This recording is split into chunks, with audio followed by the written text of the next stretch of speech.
gotta be flipping my flapjacks. Here we are. It's a weekend video, and my gosh, do we have some exciting things to talk about in regards to Tesla. My Tesla today. Yes, good old Tesla. We have to talk about the numbers that were reported. Okay, we gotta talk about why these numbers are such a big deal. It goes beyond just kind of the surface metrics here, and I want to kind of talk about this and why this is so dang important. Okay, then we got to talk about an individual, one of the most famous individuals that holds Tesla stock. This individual sold out of their position completely, and I want to give my 2 cents on that. Do I think that was a good move, bad move? What do I think they should have done instead? If I even think they should have done anything instead, we'll get into all that. So hope you guys enjoy this. As always, that's about all I got for an intro. All I ask in return is that you smash that like button. That's literally it, guys. I appreciate you being here, as always. So the numbers came out on a Saturday. Now, I realize, it's a Saturday, so not a lot of people even saw these numbers unless you're super into Tesla stock. But Tesla blew away numbers. They flipped everybody's flapjacks. Tesla delivered 241,300 electric vehicles during the third quarter of 2021. The company reported Saturday. Quarter's deliveries topped expectations. Analysts predicted that Tesla would deliver around 220,000 electric vehicles during the period. According to Wall Street estimates, the company produced 237,823 cars in the period ending September 30th, 2021, Tesla said in its report. Of that, 228,882 were Model 3 and Model Y vehicles, its more affordable mid-range offerings. The remainder produced was obviously Model S and Model X. Last quarter, Tesla delivered 201,250 vehicles and produced 206,000 cars. Now, this is very key. They absolutely smashed delivery numbers. Yes, they did. They absolutely smashed those numbers. This is some of the most impressive numbers I've seen at Tesla recently, at least something personally that has impressed me. It would have been one thing if they beat by 10,000 vehicles. To beat by 20,000 plus is absolutely extraordinary. I could not be happier. I literally could not be happier with these numbers that Tesla reported here. Absolutely unbelievable. By the way, Tesla called me recently. If you didn't know, I have a Model S Plaid on order, and I had it for quite a while now. They did call me literally September 30th and see if I wanted to pick up another Model S Plaid. They had 2 other ones, but one had different interior, different rims, things like that. So I ended up not picking it up, but that should be in the next week, they said, okay? They said, quote, "Our delivery count should be viewed as slightly conservative as we only count a car as delivered if it is transferred to the customer and all paperwork is correct. Final numbers could vary by 0.5% or more," the company said in a statement. Tesla does not break out delivery numbers by model, nor does it report sales or production numbers from China versus US. Now, this is very key, guys. Back in the day, the short sellers would always try to make up lies or fabrications or exaggerations. Whatever short sellers do, it's the same stuff as always, right? And they would try to say, oh, Tesla's trying to, fudge their delivery count numbers or da-da-da-da-da. And so Tesla has to be as transparent as possible and literally only count if literally all the T's are crossed and all the I's are dotted and everything is perfect, because if they don't, believe me, those short sellers will be all over and, saying, oh, Tesla, their numbers are fake, blah, blah, blah, okay? It's the same stuff, anybody that, has some success has to go through. In companies that get short sellers behind them, they have to go through this type of stuff. It's unfortunate, but it is part of the process, and I love that they are ultra transparent about this. Now, there's 2 things that are extremely important about these huge beats, and I don't think a lot of folks are really factoring these in, okay? If you noticed out there, the talk is that U.S. vehicle sales are tumbling. Look at this. U.S. vehicle sales tumble amid chip shortage. Car sales plunge as chip shortage chokes supply. This is a situation here, guys, where almost every single other automaker is reporting disappointing numbers. Now, they're all obviously putting it on the chip shortage, which I think is a legitimate thing, but that's what they're all putting it on. And meanwhile, you have good old Tesla. My Tesla says, chip shortage? Yeah, we got a chip shortage, and you know what? We're still going to crush the numbers, okay? That's extraordinary, and that's what makes me, the great management teams, they will find a way. They're great executive teams. They will find a way to make it work. They will figure it out, man. They will figure it out. There's no excuses. We will figure out how to problem solve this. And over there at Tesla, what are they doing? What's the headlines around Tesla now? They just crushed analyst estimates. Meanwhile, what's the headlines for all the other automakers out there? Chip shortage, sales tumbling, chip shortage. Because at the end of the day, certain companies find excuses and certain companies find ways around the problem, okay? And then think about this for a moment, right? If let's say the chip shortage is also affecting Tesla negatively, imagine just for a moment, imagine what the numbers would have been for Tesla if everything was just perfectly fine as far as the chips go, right? And there was no shortage of semiconductor chips for vehicles. Think about that for a moment, right? And so this is just kind of some more food for thought in this situation. Now, that's just one part here. I think the scarier part for the competition, let's call it that. And by the way, I watched some college football on Saturday, and I got to say, I saw a lot of commercials for traditional automakers advertising either hybrids or electric vehicles. I've never seen that many in my life. And holy smokers, that wasn't no joke, because I saw so many dang commercials for electric vehicles from some of these car companies. I was like insane, okay? But the thing you got to understand, right? Word of mouth. This has always been Tesla's bread and butter. Social media is cool for Tesla, but I can tell you the bread and butter is word of mouth.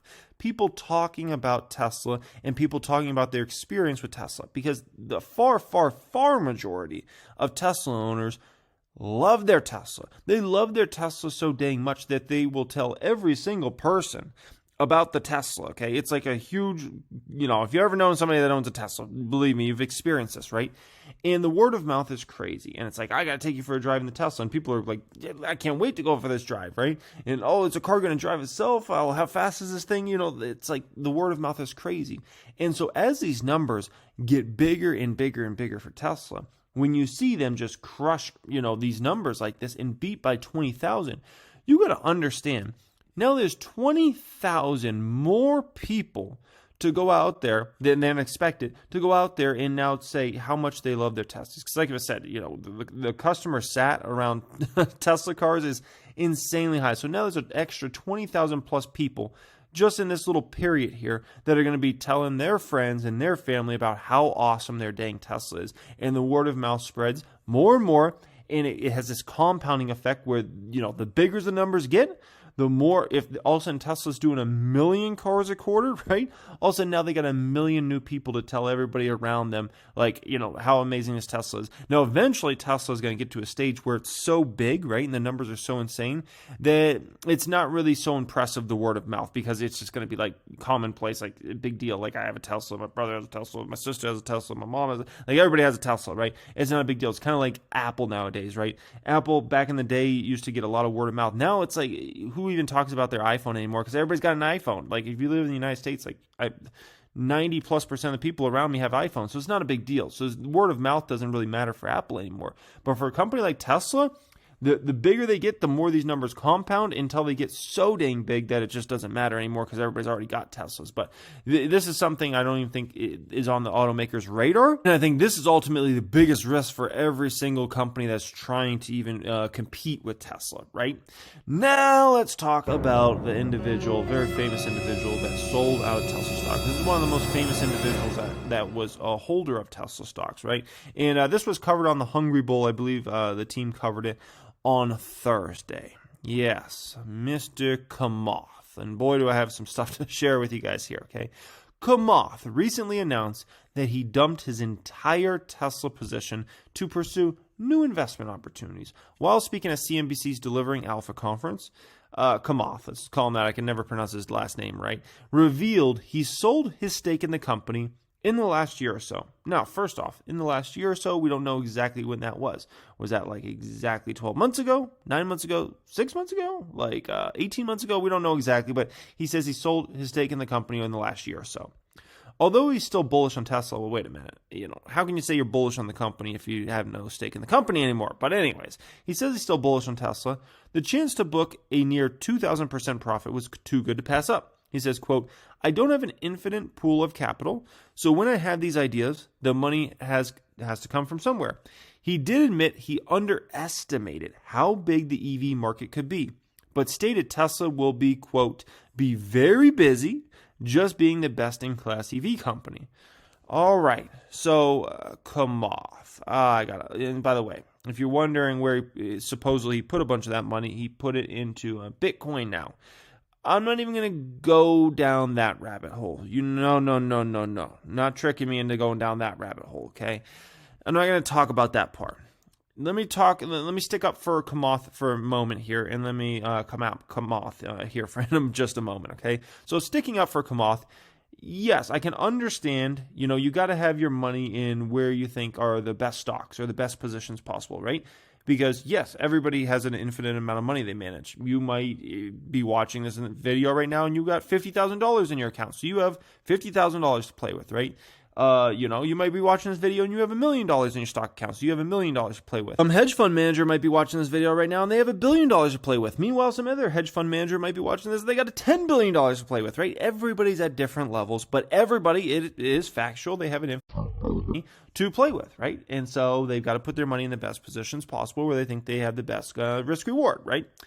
So that I'll kind of stick up for Chamath. Now, here's my issue with this. Chamath did not have to sell his entire position. He could have sold 20% of the position. He could have sold 40% of the position. Heck, he could have sold 80% of the position.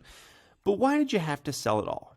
And especially if you claim to still be bullish on the stock, like why sell everything? You know what I mean? Like you didn't have to sell it all. You know what I mean? Like everything, unless he really, really feels like, Bitcoin is really going to, I don't know, $250,000 a coin or 500,000 a coin in the next, few years, something like that, I guess, if that's really the case, and he has that much conviction. But outside of that, it's like, why do you have to sell the whole dang position? Especially the fact that he's one of the most famous people that holds this stock. Obviously, Cathie Wood, I think, takes the cake for that.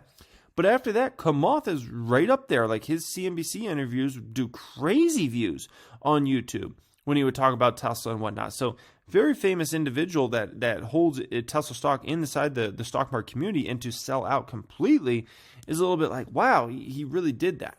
Now, in regards to Chamath, we got to keep in mind here, he is a mere mortal. Sometimes, somebody has a great year in the market or a great couple years, and all of a sudden people want to put him up there with the GOAT like Warren Buffett or something like that, right? Back in April of 2018, Chamath went out there, okay, over 3 years ago, and he publicly stated how, Box, we're not talking about Dropbox, we're talking about Box, was one of his best investment ideas, if not his best investment idea, okay? He actually shared it as his best idea. And, he talked about how Box was going to do this and do that and do this and do that. And here we are, well over 3 years later. So it's not like it's a short amount of time. We're talking many years later. And if you look at the fundamentals of Box, it just hasn't happened, man. Like just straight up. Like I've watched this stock, kind of thinking like maybe Chamath knows something here. Maybe he knows something. And like literally, I've just watched the company just do nothing impressive. I mean, absolutely nothing impressive in all these years since he obviously spoke about that one, right? If you look at its stock price back in April of 2018, this was a $20-something stock. And shortly after, it kind of peaked. And like, look at the, where we're at today. It's 24. The stock price has gone nowhere in all these years since he talked the stock up like crazy, right? And on top of that, the fundamentals of the company just haven't been good either. So the reason I state this is just so folks understand, like just because Chamath sells a position or buys a position does not mean everybody else has to go make that move or not make that move, essentially. That man is an investor, and we should respect him as we respect all fellow investors, right? We should always respect them, be willing to hear their ideas. Doesn't mean we agree with them, disagree with them, but we should always give them that respect, right? But, just because, you go on CNBC or something like that does not mean you are, up there with the GOAT, because everybody always wants to, somebody has a hot year and all of a sudden they're Warren Buffett, right? You got to obviously be doing this for, one of the reasons Warren Buffett's so respected from folks like myself, and why he's really in a class, pretty much by himself as far as stock market investors go. And obviously Buffett, is obviously a businessman as well. But the main reason is he did it at such a high level for such a long time, decades and decades and decades. And, folks are very quick to put somebody up there with Warren Buffett, or dare I say, they're better than Buffett. And it's like, hey man, slow down a little bit here. Okay, guys. So hope you enjoyed this video. As always, don't forget to smash before you leave. Just so you know, we have a free 7-day trial for the private stock group going on right now. Check out the pinned comment for that, and maybe the link in the description. I might have it as like the first link down there. We've never done that before. Free 7-day trial, and best of luck applying for that and getting in there. Much love as always, guys, and have a great